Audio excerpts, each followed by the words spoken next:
Hey, what's up guys, my name is Charlie. Today we're going to be reacting to some more Monster Madness, and it's going to be Frankenstein from 1931, History of Horror.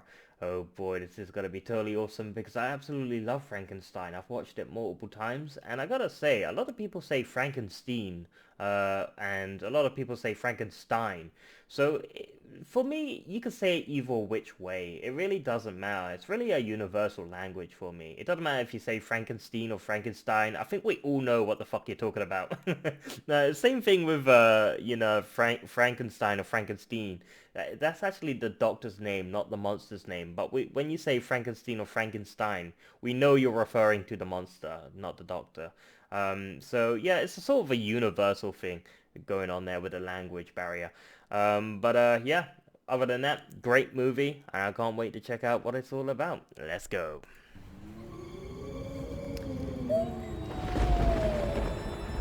Welcome back. It's Cinemassacre's Monster Madness. Oh boy. I bid you welcome. The year is 1931. The era of sound films is young, and Universal Studios had just made Dracula, a landmark in horror films. Following its success, the studio decided to make Frankenstein, the classic tale of a scientist See, who says dares to play Frankenstein as God well. and create a human being.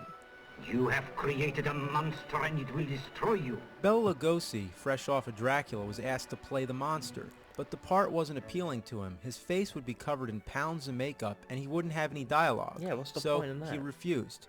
The role was handed over to Boris Karloff, who became one of the most famous horror stars to ever live, and perhaps the most famous movie monster of all time. Oh, Since yeah. the film's release, audiences called the monster Frankenstein, even though the name belongs to the scientist. Yep, In there the we go. films, the monster itself is A lot of usually people- referred to as Frankenstein's monster, the Frankenstein monster, or just the monster. We just don't However, fucking the know. confusion has lasted to this very day. Yeah. The look of the monster, which everybody recognized, was created by makeup man Jack Pierce. In Mary Shelley's original novel, the monster's description is pretty vague, so it was all invented for the movie.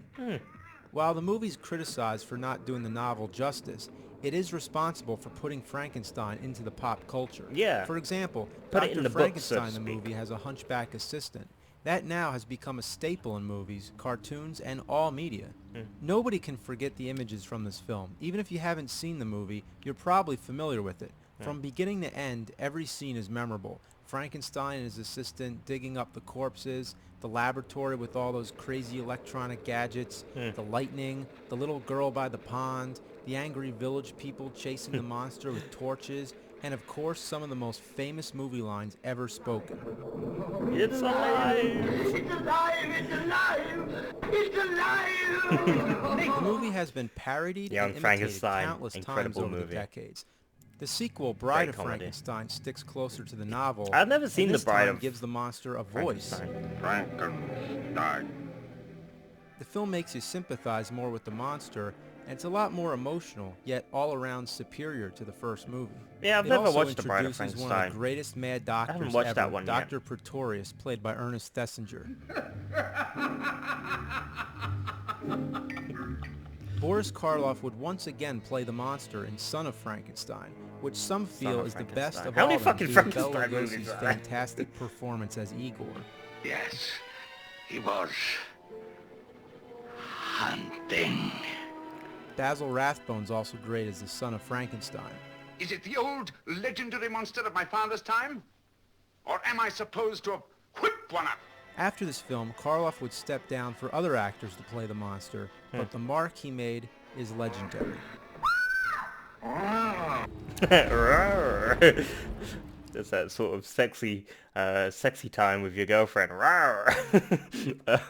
Alright, okay. Yeah, Frankenstein or Frankenstein, however you want to pronounce it. Great movie. Haven't seen The Bride of Frankenstein or Frankenstein and the Son of Frankenstein. Never seen those two. I've only seen Frankenstein from 1931. So it's quite shocking that I haven't watched those. And I mean, yeah, I don't know why I haven't watched those two. There's really no explanation. There's really no excuse.